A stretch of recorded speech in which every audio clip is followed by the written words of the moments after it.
Hello बच्चों, आज का हम लोगों का टॉपिक है what will happen if we introduce a conducting slab और dielectric slab in between the parallel plate capacitor. So इससे पहले हम लोगों ने वीडियोस में डाइलेक्ट्रिक के बारे में पढ़ चुके हैं और कैपेसिटर क्या होता है उसके बारे में भी पढ़ चुके हैं। तो आज हम लोग पढ़ेंगे कि अगर हम दो प्लेट्स कैपेसिटर के बीच में अगर हम कोई कंडक्टिंग स्लैब रखते हैं तो उसके कैपेसिटेंस पे क्या फ़र्क पड़ेगा, और अगर हम उन्हीं प्लेट्स के बीच में अगर हम कोई डाइलेक्ट्रिक स्लैब रखते हैं, कोई डाइलेक्ट्रिक मटेरियल रखते हैं तो उसके कैपेसिटेंस में क्या फ़र्क पड़ेगा। सो पहला जो टॉपिक हम लोगों का है कॉन्सेप्ट, ये capacitance of a parallel plate capacitor with a conducting slab. तो अगर हम कोई, ये हमारे पास प्लेट है और जिसको हम कैपेसिटर बोलते हैं, दो प्लेट्स हैं और इसके बीच में हमने क्या किया है, एक कंडक्टिंग स्लैब डाल दिया है। यू कैन से कि एक हमने कंडक्टर डाल दिया है यहाँ पे, और उस कंडक्टर की जो थिकनेस है वो हमने यहाँ पे टी मान ली है, टी थिकनेस है इसकी। तो और इसकी इन दोनों प्लेट्स के बीच की जो डिस्टेंस है हमारे पास, वो हमारे पास है डी। तो ये प्लेट्स हैं, कैपेसिटर की प्लेट्स हैं ये, और ये आपकी कंडक्टिंग स्लैब है या फिर आपका ये कंडक्टर है। सो इसके अक्रॉस हमने एक फील्ड अप्लाई की हुई है, इलेक्ट्रिक फील्ड के बाहर से ई नॉट, वो हम ई आउटसाइड इलेक्ट्रिक फील्ड बोलते हैं। Capacitance of a capacitor with a vacuum और एयर, जब कोई इसके बीच में, प्लेट्स के बीच में अगर सिर्फ एयर या वैक्यूम रहती है उस टाइम में इसका जो कैपेसिटेंस होगा हमारे पास, ये जो होता है वो हम पढ़ चुके हैं कि सी नॉट या C is equal to epsilon not A upon D होता है। एप्सिलॉन नॉट ए मतलब जो एरिया ऑफ प्लेट होता है, ईच प्लेट इसका एरिया या इसका एरिया किसी एक का, इसमें area of the plate, and D the distance between the two plates.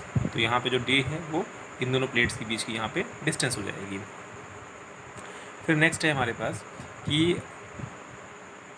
यहाँ पे हमारे पास जब हमने यहाँ पे इलेक्ट्रिक फील्ड अप्लाई की हुई है ई नॉट, तो इसकी वजह से क्या होगा कि यहाँ पे हमारे पास जो ये कंडक्टिंग स्लैब रखा है तो इस पर हमारे अपोजिट चार्ज डेवलप हो जाएंगे।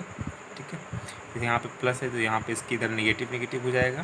ठीक है, और इधर नेगेटिव तो इधर आपका पॉजिटिव हो जाएगा। तो जिसकी वजह से क्या होगा, जैसे यहाँ पे मैं बना के दिखा देता हूँ, यहाँ पे आपका नेगेटिव, ये नेगेटिव, ये नेगेटिव साइड, ये नेगेटिव इस टाइप से, और यहाँ पे आपका ये पॉजिटिव हो जाएगा। तो इसकी वजह से एक फील्ड आएगी इधर से एग्जैक्टली अपोजिट डायरेक्शन में और सेम मैग्नीट्यूड में, एग्जैक्टली अपोजिट डायरेक्शन में, जो हमारी एक्सटर्नल या कह सकते हो जो आउटसाइड फील्ड है ये, ठीक है, उसमें। और यहाँ पे जो फील्ड निकल के आएगी इसके कंडक्टर के अक्रॉस, वो हमारी ई निकल के आएगी। तो इन दोनों का कैंसिल आउट होके यहाँ पे जो नेट फील्ड जो होगी इस कंडक्टर के अंदर, वो क्या होगी, यहाँ पे E is equal to zero होगा। जो नेट फील्ड होगी अंदर इसके, वो ई इज इक्वल टू, दो कंडक्टर के अंदर इलेक्ट्रिक फील्ड ज़ीरो होती है। ये हम लोग लास्ट वीडियोज़ में देख चुके हैं, पढ़ चुके हैं। तो यहाँ पे हमारे पास E is equal to zero हो जाएगा। ठीक है, सो जो कैपेसिटेंस है जब ये बीच में नहीं रहेगा तब क्या रहेगा, C nought is equal to epsilon not A by T. अब इसके बीच में जब हमने स्लैब डाल दिया तो हमने देखा कि इसके जो स्लैब है वो कंडक्टिंग है, तो मतलब कि आपका जो इलेक्ट्रिक फील्ड होगा उसके अंदर वो ज़ीरो होगा। तो ई इज इक्वल टू यहाँ पे इनसाइड इसके ज़ीरो हो गया। The potential difference between the plates, तो इन दोनों प्लेट्स के बीच का जो पोटेंशियल डिफरेंस निकल के आएगा वो दो वजह से निकल के आता है। एक तो यहाँ पे एक निकल के आएगा, दो प्लेट्स जो आउटर इलेक्ट्रिक फील्ड है इसकी वजह से निकल के आएगा। ठीक है, और एक तो इसकी वजह से निकल के आएगा। तो एक हमने लिख लिया ई मल्टीप्लाइड विद टी। ठीक है, ई मतलब जो यहाँ जो पोलराइजेशन की वजह से जो निकल के आया है इसकी वजह से, तो इसको हम ई पी लिख दिए हैं, electric field because of polarization. यहाँ पे ये पोलराइज हुआ है, प्लस प्लस प्लस इसे सरफेस पे चार्ज आया है।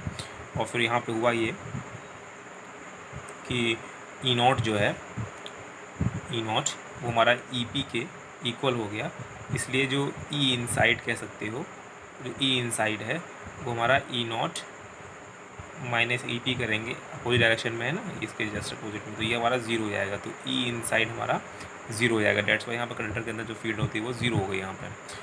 तो जो हम लोग पढ़ चुके हैं, जो पोटेंशियल डिफरेंस निकालने का क्या होता है, V is equal to electric field and multiplied with the distance between the plates. ठीक है, तो यहाँ पे क्या हो जाएगा कि इन दोनों मतलब स्लैब की जो थिकनेस है वो T है, तो इलेक्ट्रिक फील्ड फिर मल्टीप्लाई विद T, तो यहाँ पे ET हो गया इस प्लेट की वजह से, plus E naught D minus T. अब E नॉट कौन सी है, ये हमारी बाहर की फील्ड है। ठीक है, और जो E फील्ड है हमारे पास E, वो इसके अंदर की फील्ड है। तो जो बाहर की फील्ड है वो मल्टीप्लाई किससे होगी, D से मल्टीप्लाई होगी। ठीक है, तो यहाँ पे हमारे पास D में, लेकिन यहाँ पर D में तब मल्टीप्लाई होती है हमारे पास जब ये बीच में स्लैब नहीं होती। तो बीच में स्लैब है तो हम क्या करें, स्लैब पूरा हटा देंगे हम, तो D माइनस टी, मतलब कि पूरा D है, ये T है, तो इस पूरे में से D डिस्टेंस में से अगर इतनी थिकनेस हटा देंगे तो हम पास सिर्फ ये एरिया बचेगा और इधर का ये एरिया बचेगा। तो जो आउटर इलेक्ट्रिक फील्ड है उसका जो कह सकते हो, जो उसका रिज़ल्ट हमको मिलेगा वो सिर्फ यहाँ पे मिलेगा, जो इस खाली एरिया है, यहाँ पे कोई इसका रिज़ल्ट नहीं निकल के आ रहा है। ठीक है, जो इसका रिज़ल्ट निकल के आएगा वो हमने यहाँ दिखा दिया कि यहाँ पे टोटल जो फील्ड इनसाइड जो है वो 0 कर दे रहा है यहाँ पे। ठीक है, बाकी जो हम इसका रिजल्ट देखेंगे आउटर इलेक्ट्रिक फील्ड का, वो टोटल हमको जो एरिया जो बचा हुआ है इसके अलावा वहाँ देखने मिलेगा। तो इसलिए हमने यहाँ पे E naught D minus T लिख दिया है। तो as E is equal to 0 inside the conductor होता है, हमने देखा है, पढ़ा भी है, और लास्ट वीडियोज़ में इसको हमने कई बार देख चुके हैं। सो नेक्स्ट हमारे पास जाएगा तो E इज इक्वल टू 0 हो जाएगा, तो हमारे सिर्फ क्या बचेगा, E naught D minus T बचेगा।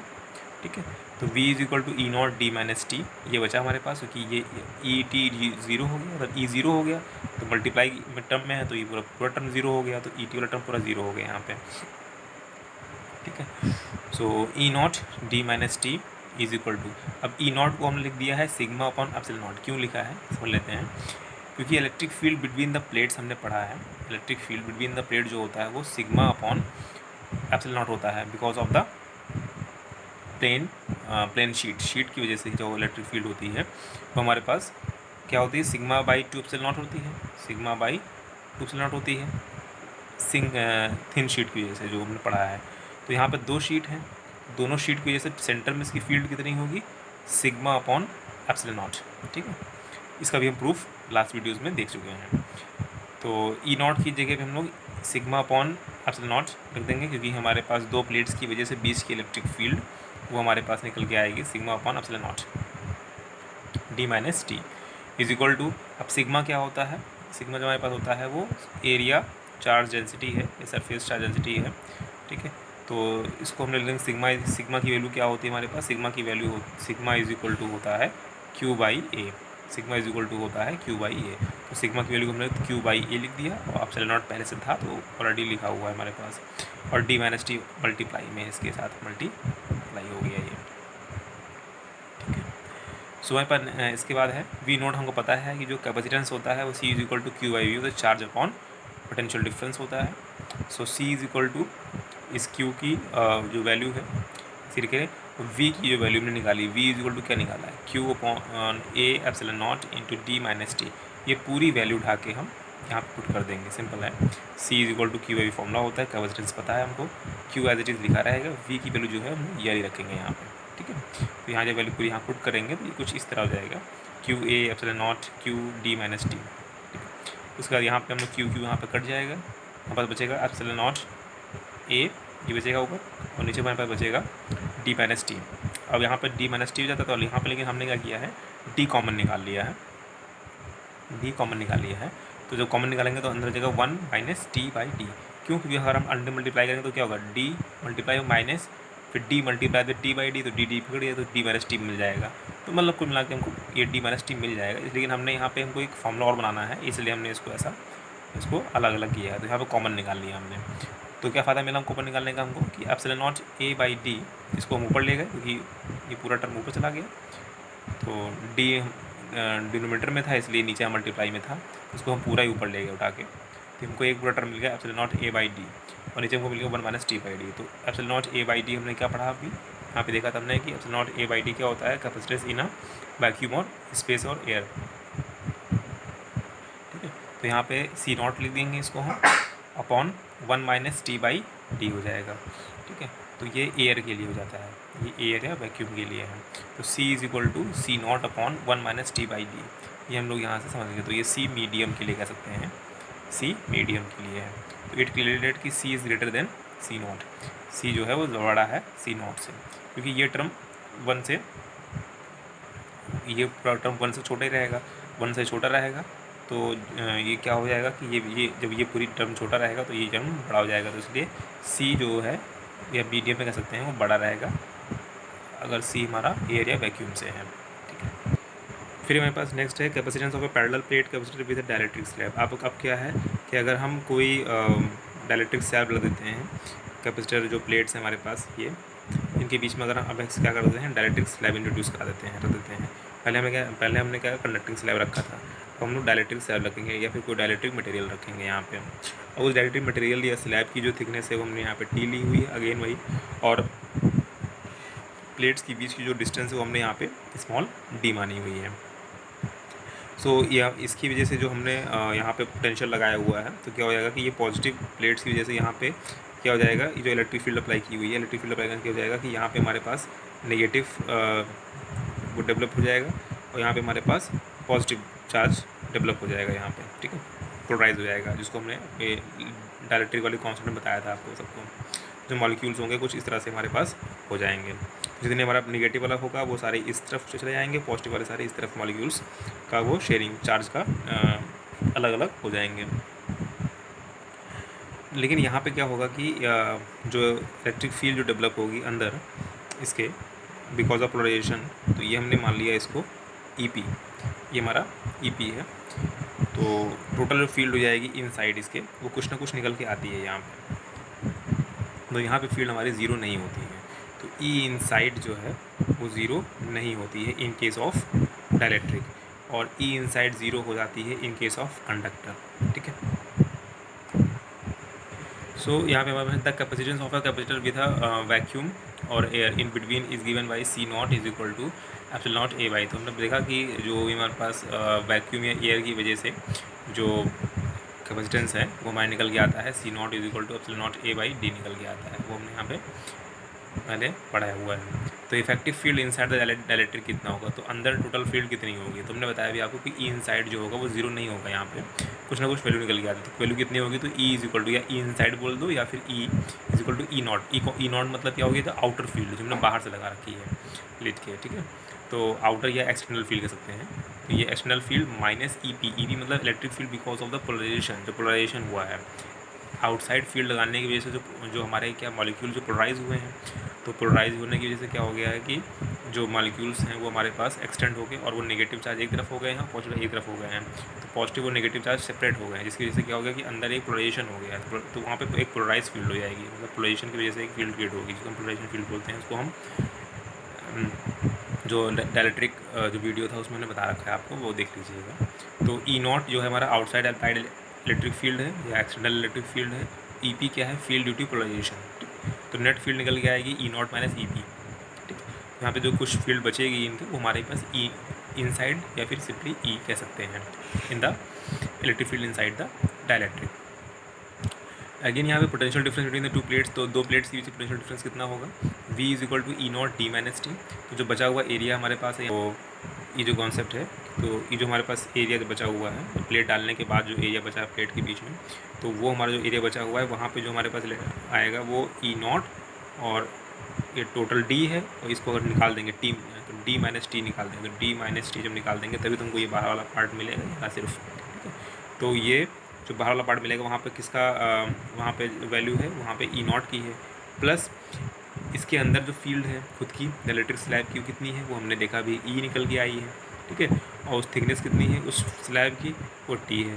तो नेट फील्ड कितनी हो, तो नेट पोटेंशियल डिफरेंस कितना हो गया, E naught D minus T plus E into T। और यही जो E इंटू T टर्म है ये हमारा कंडक्टर वाले जो भी अभी जब पहले पढ़े हैं कंडक्टर वाले टर्म में क्या था, यही टर्म हमारा जीरो हो गया था, और यहाँ पे इलेक्ट्रिक वाले में यही टर्म यहाँ पे ऐड हो गया है, ठीक है। सो यहाँ पे हमारे पास हो जाएगा V is equal to E naught D minus T plus E T हो जाएगा। तो यहाँ पे E electric field inside the dielectric, but E naught by E is equal to epsilon R, या रिलेटिव जो परमिटिविटी हम लोग पढ़ रहे थे, और K इसको हम डाइलेक्ट्रिक कांस्टेंट बोलते हैं। तो ई आर बोलते हैं, रिलेटिव परमिटिविटी बोलते हैं, या फिर इसको के।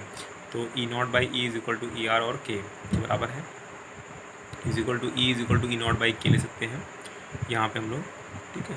तो ये दोनों सेम होते हैं, डाइलेक्ट्रिक कांस्टेंट बोलो या फिर रिलेटिव परमिटिविटी बोलो, इसको हम लोग लिखते थे अगर आपको याद हो यहाँ पे, तो epsilon is equal to E naught E R, ये पढ़ा था हम लोगों ने मीडियम में परमिटिविटी और स्पेस या फ्री स्पेस में परमिटिविटी, और यहाँ पे हमारे पास है रिलेटिव परमिटिविटी, ठीक है। तो यहाँ से तो ये जो ई आर टर्म है इसी को हम लोग यहाँ पे के भी बोल देते हैं, तो इसलिए हम यहाँ पे और लिख दिया है, और तो ई आर बोलो या फिर के बोलो।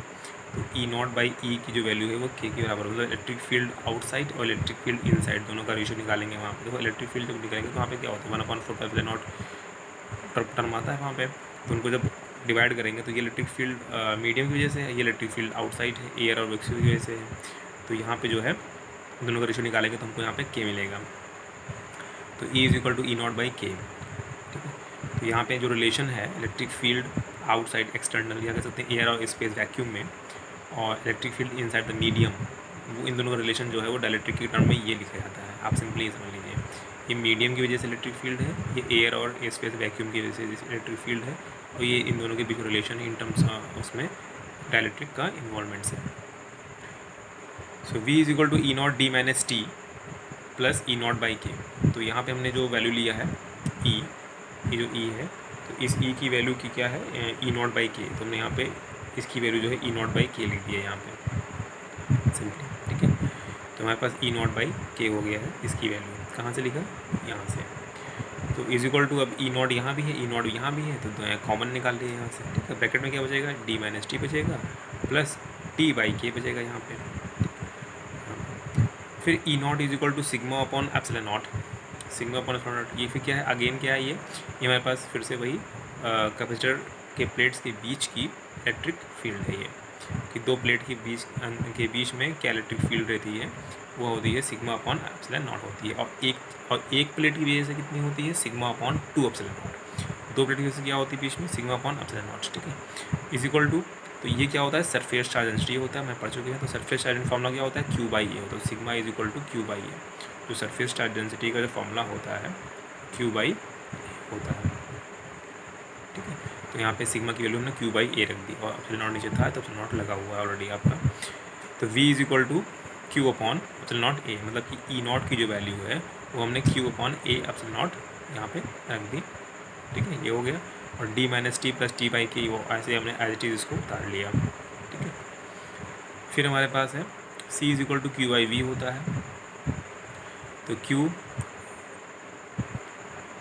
हमारा जो है वो कैंसिल हो जाएगा, और वी की वैल्यू हमने क्या रखी है, ये पूरी वैल्यू हमने वी जैसे लास्ट अभी टर्म में किया था, तो वी की पूरी वैल्यू उठा के यहाँ पे नीचे पुट करेंगे, जहाँ वी है नीचे, और ऊपर हमारा क्यू, तो क्यू हमारा ऑलरेडी कट गया इसलिए हमने यहाँ पे शो नहीं किया, यहाँ पे वो ऑलरेडी मैंने एक स्टेप मिस किया यहाँ पे, तो क्यू कट जाएगा वहाँ से, ठीक है। तो यहाँ पर लास्ट जो टर्म बचेगा वो हमारे पास एप्सिलॉन नॉट ए और D minus T plus T by के, मतलब ये टर्म बचेगा हमारे पास। फिर हमारे पास एप्सिलॉन नॉट ए और नीचे हमारे पास डी माइनस, अब यहाँ पे क्या किया हमने कि टी कॉमन निकाला, यहाँ से हमने टी कॉमन निकाला, तो जैसे वहाँ पर डी कॉमन निकाला तो यहाँ पे हम लोग टी कॉमन निकालेंगे, तो टी कॉमन निकालेंगे तो डी माइनस टी और 1 माइनस 1 बाई के, ये हमारे यहाँ से हो जाएगा। तो C is equal to epsilon not A upon D minus T 1 minus K, ये फॉर्मूला हो जाएगा मीडियम के लिए, ठीक है। तो ये फॉर्मूला जो हमारे पास है वो तब निकलेगा जब हम लोग डाइलेक्ट्रिक स्लैब इंट्रोड्यूस करेंगे, ठीक है। और जो पिछले जो लास्ट फॉर्मूला था कि C medium is equal to C naught upon 1 minus T by D, ये फॉर्मूला कब निकलेगा जब हमारे पास जो मीडियम है वो क्या रहेगा कंडक्टिंग स्लैब रहेगा, कोई कंडक्टर रहेगा। बस ये ध्यान रखना है कि दोनों फॉर्मूले में डिफरेंस पता होना चाहिए। Okay, thank you.